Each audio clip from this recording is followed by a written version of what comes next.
I know it's really tricky because, like, if I could do it my way, I would get on a camera and I'd say, hey, this is a song about this. I wrote about this, and this is a little part of it. And then I would play it. Like the songs that kind of did well. Yeah. Give me 8 seconds, and I'll just try to just, like, do everything I can to get you locked in enough to just give me another, 3 seconds.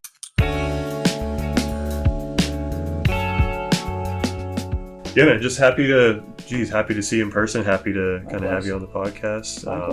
I guess the easiest place to start for me is, kind of researching, going through your stuff on your Instagram. It says, I hope my music just helps you. I mean, obviously, I think we all know what that means, but what does that mean to you? I think that, like, my music helps me, which is, like, a really, like, that's what I do it for, honestly. Like, that's what I came here for. And as I've kind of, like, played shows for people and just, like, seen responses in person and online, like, it's kind of shifted from just being about me. Yep. So, going into a room now isn't just like, well, how do I feel? Some stories aren't my exact story. There's just stories I can relate to. And so I think, like, I'm in a position where I'm fortunate enough to be able to kind of, like, tell stories for people, stories of, my life, other people's lives, and just so they resonate in a different way, because music alone kind of heals. So I think my little thing right now is to help whoever comes across it and for them to resonate it in some way. I think talking to artists, the big overarching thing for me that I get off everybody is, when you make music, it's for you, and when you kind of release it, it's for everybody else, and they're going to take it in their own way. And it is the interesting kind of juxtaposition of healing for you as an artist and healing for someone like me as a listener.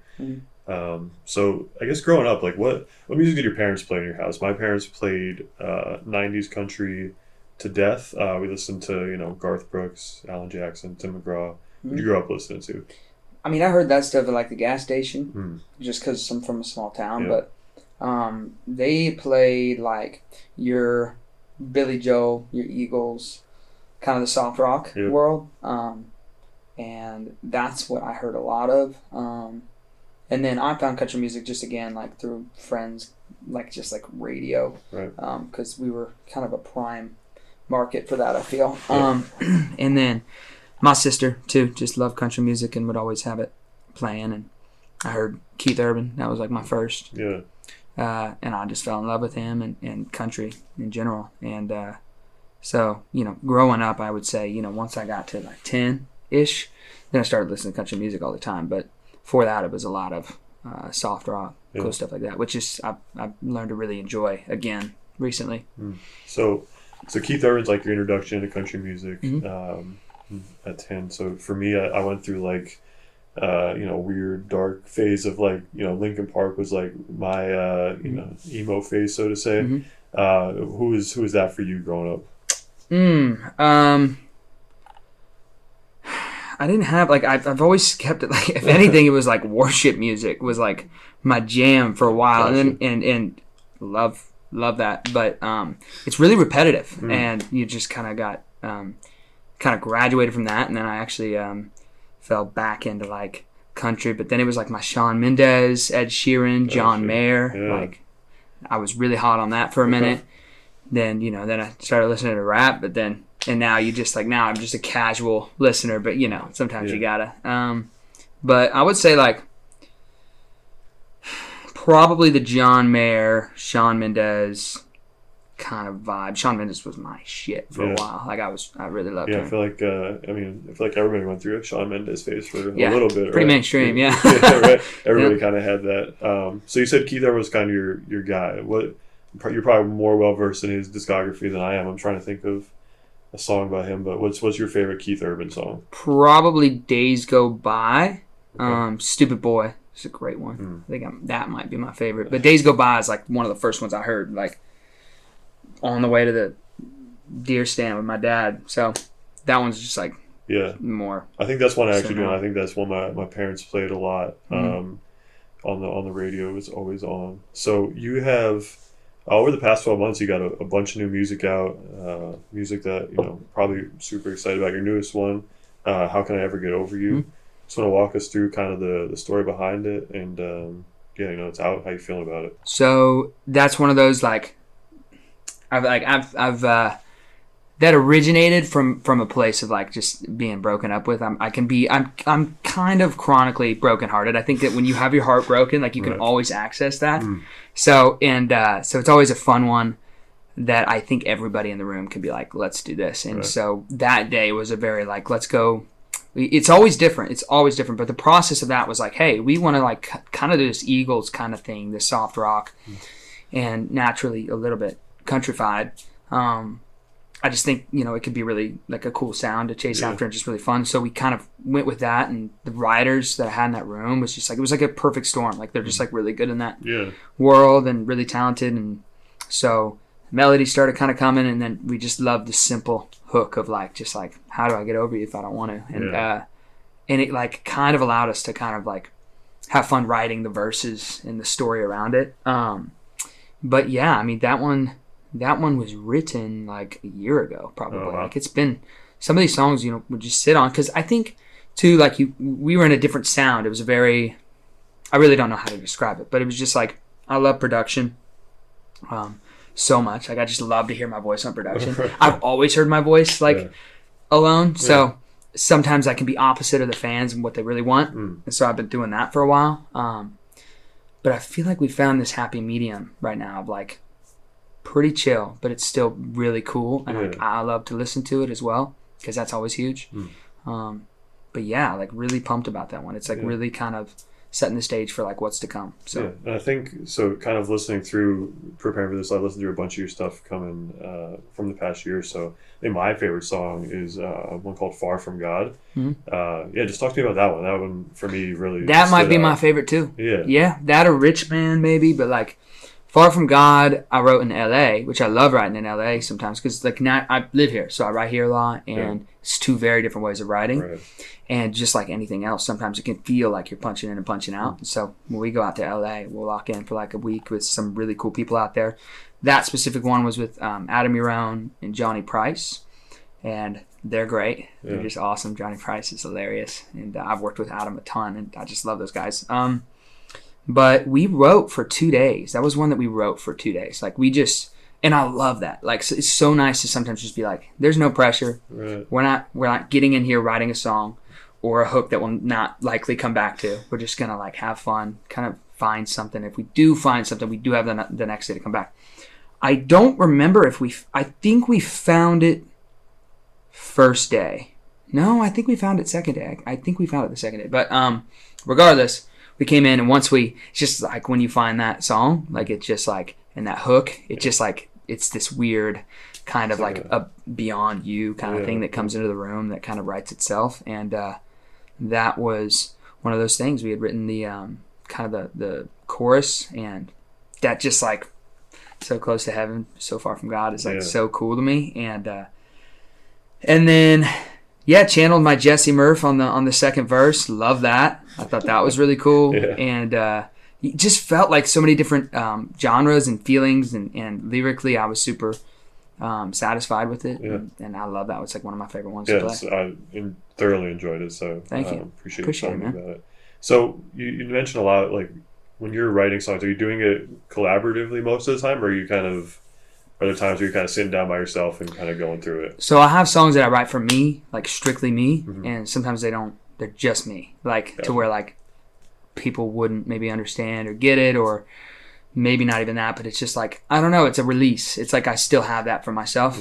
Usually I'll get high and I'll write that. Like I'll just like separate from the world for a second, and I'll just be with me. And but I like every song I put out except for Who You Kidding has been collaborative. I just love it. I think ideally the perfect write is, and sometimes I'll have to space writes out for this, is to give me time to start a song on my own.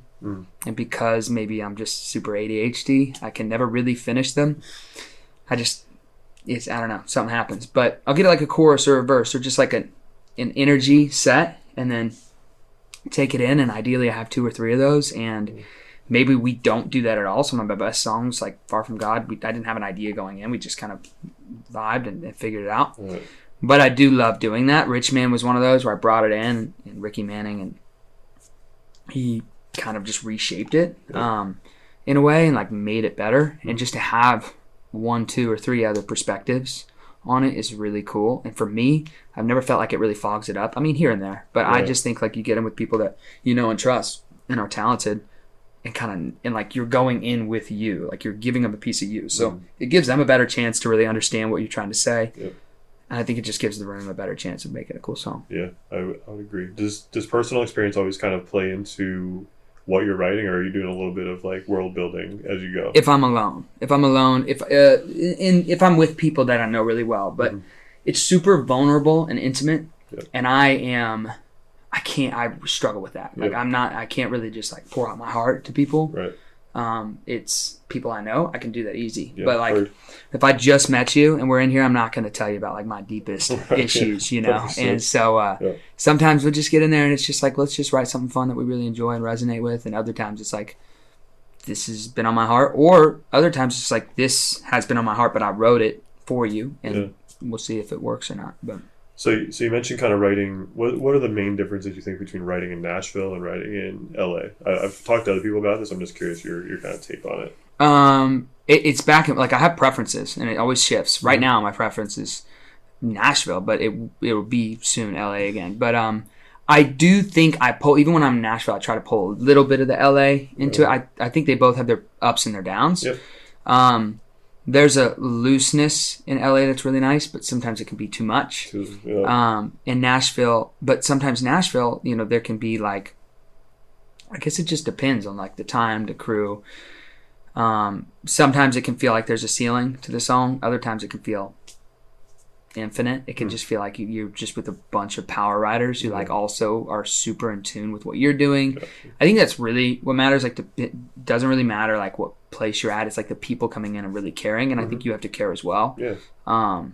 But I would say the big difference like is probably like the time windows. Like it's like pretty normal to go in like 3 p.m. in LA and have your whole day, and then go in at 3 p.m. and just like take forever to start a song and then finally start one. And like, again, like I love that sometimes because like I like to have my day, and sometimes here because it's 11 a.m. start, shit, I don't wake up before 10 most of the time. So it's like I'm scrambling and then I'm like 30 minutes late. So I try to set a noon start time now. It gives me just a little bit of time to do something, have a little something before.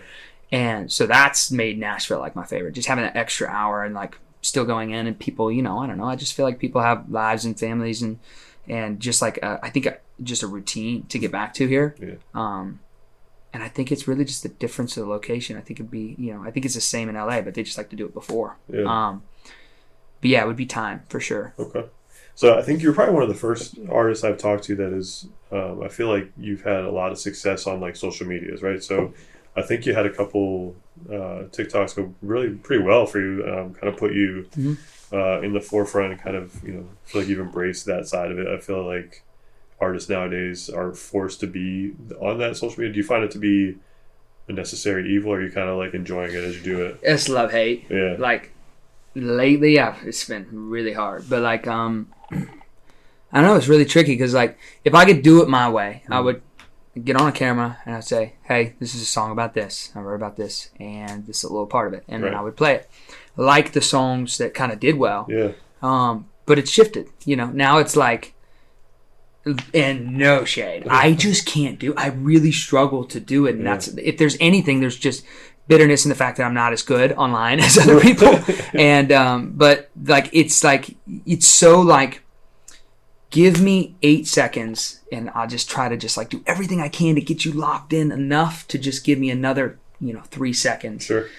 And it's all just, I feel like engagement. Now that being said, I feel like there are some like really talented people and like genuine people have like created their own lane and really like their own thing, and I really aspire to be like that. I haven't yet found it, but it's really, I don't know, I just think it's different now. I just don't think it's the same when you get on TikTok. It's not like you just don't give people as much time. It's very just like and you know, the truth is, I mean, if you don't put any extra effort in, or there's no spark there or energy, like, and you just don't even look like you want to be there in front of that screen, it's going to be a swipe every time. So I think it's trying to figure that out, but then trying to not overthink it, and just honing in on the other thing is like the difference between like iPhone videos, high-res videos. I've had more success with iPhone videos, but we're doing more high-res videos now that I also just think that are like we've locked in, and it just like feels really good and really me, that I think if we keep doing it, it will eventually do well. But I think people want personality, and I think artists have to be influencers now,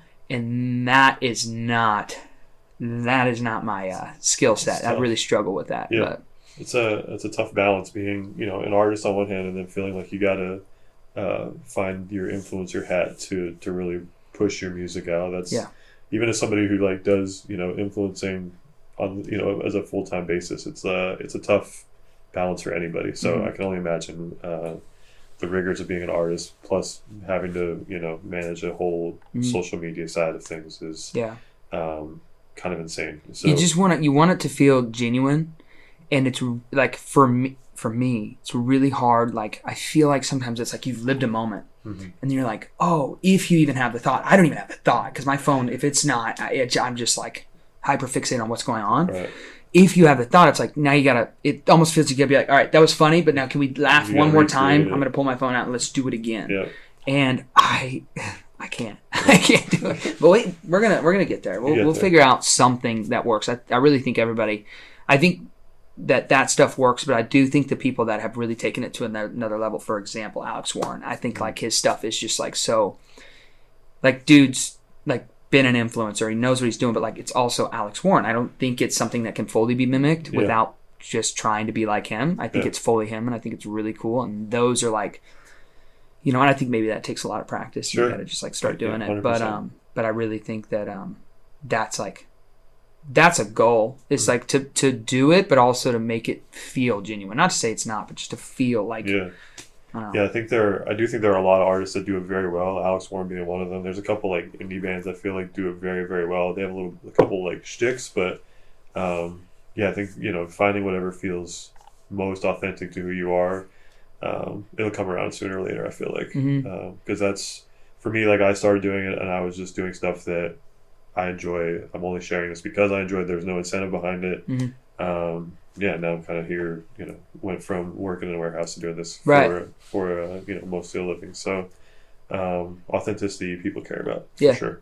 Kind of the grind of being an artist, right? How do you find time to take care of, Matt, the person, not Matt, the artist? Oh, man, I haven't played a show since December. So I've been doing a lot of that. A lot of taking care of yourself. Which I love so much, but it's a tricky situation because, like, I think what we do calls for a lot, right? It calls for like being in the studio and just like working all the time, and when you're not being on the road.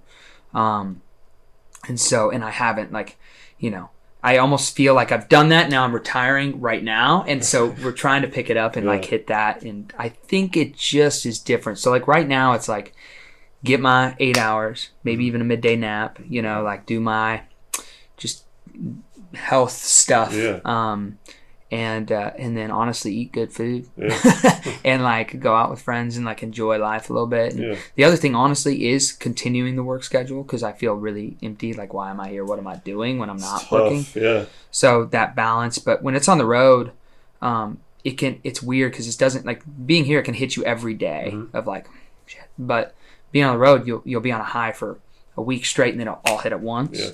And so I think it's all balance. It's just a different balance between the two. I think being on the road, you still have to get your activity in. You still got to have a little bit of fun before or after or both.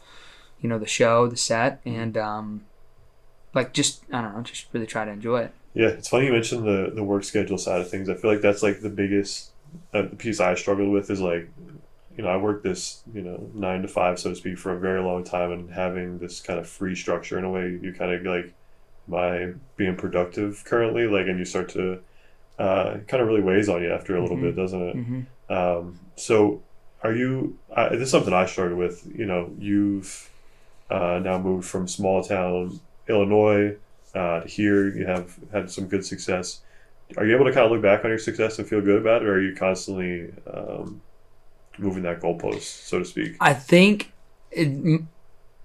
I have not absorbed it at all. Because in my opinion, like, I don't know. I guess it's definitely a perspective thing. Because like me 5 years ago would be like, holy shit. But me now, there's no plaques on the wall. There's nothing tangible. It's like, there's been a lot of good looks and there's been a lot of good things. But there's been actually like, not these sold out crowds, just sold out headline tour. Just, I don't know, like things that are really like, for lack of a better term, tangible. And so that's like where I'm at now. Is like I've had this, and this, but I haven't had that next level. Yeah. And then when I get there, it'll be that. So, I think, but there are times. There obviously are times where I'm just like, man, like, this is awesome. Yeah, 5 years ago, you would be like amazed to just be in that spot. I get that, I feel that. But I don't have that thought process enough. That's another thing. I think I'm realizing I should probably go to therapy. Listen, I hear you. As someone who's been in therapy for a hot minute, it's worthwhile for sure. So, being an artist, what's for you? What's the most rewarding part to be an artist? Every time is getting in the truck or wherever I'm at, and like hearing or feeling something, and like getting a demo back and just pressing play and just listening. It's like my favorite thing in the world. I just love hearing the songs and being the first to hear it. And like there's I feel like there's just like so many things you just like give up or just like forget about or lose in the process of doing this. But every time I do that, it's just like the dreamer that I was before I came here just comes back and I just hear it, or I don't, or I'm like, no, but like I'll get those and I'll be like, I can hear that really doing well. Still good to have that feeling for sure. It's got to be. So in terms of everything you've put out, what's your most, the song you're most proud of? Maybe not your most popular by any means, but you put it out, you're like, feel so good about this. That's out now? Yeah.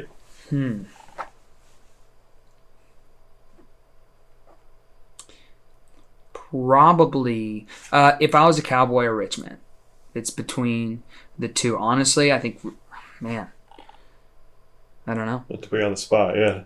I would have to go if I was a cowboy still, because that was just like so. That one, they're both so real, but that one's been real my whole life, which is just like the whole like I don't know why it's this weird thing, but like there's this. I've always wanted to just be a cowboy.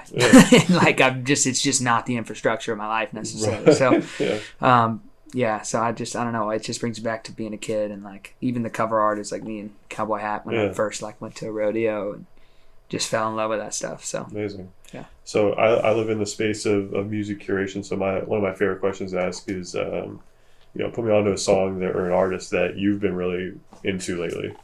Okay, just like as of like yesterday, Lola Young is sick. So good. She's coming in hot. But I just know I have a couple of really good ones, but I'm trying to think.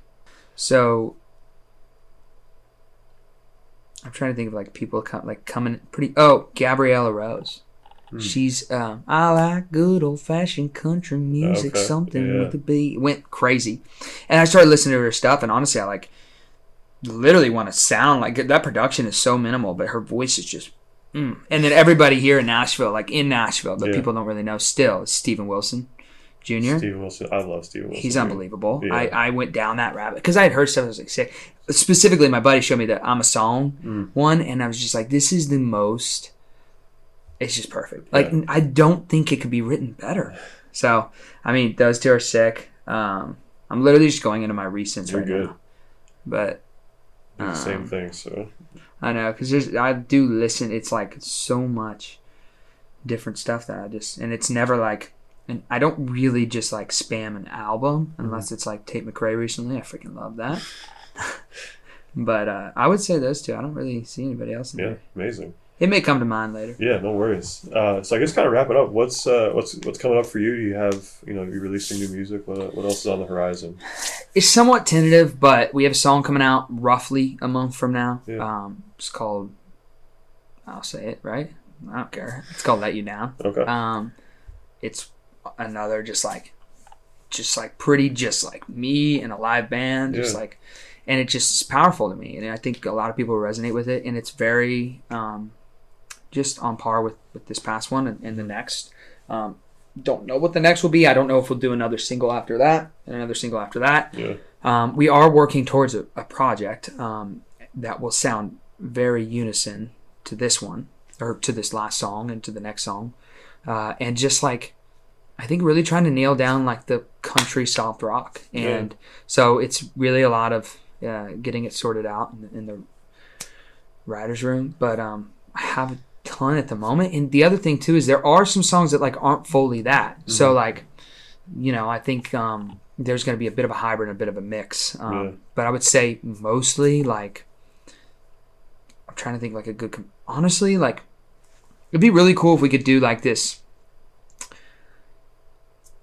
like Hozier soft rock country sound. It's really weird, and I don't know exactly how we're going to do it. Yeah. I think a big thing is going to be trying to get the vocals just like proper and telling the story properly, and like having those moments and keeping production somewhat chill, and making it feel like, I don't know if you see my videos on TikTok, but a lot of them are in a car, and there's really nothing but this reverb that kind of ruminates, or I don't know the word, but you know, in the car, and it makes you feel like you're in there. So I just want to make sure people feel like they're in the record with me.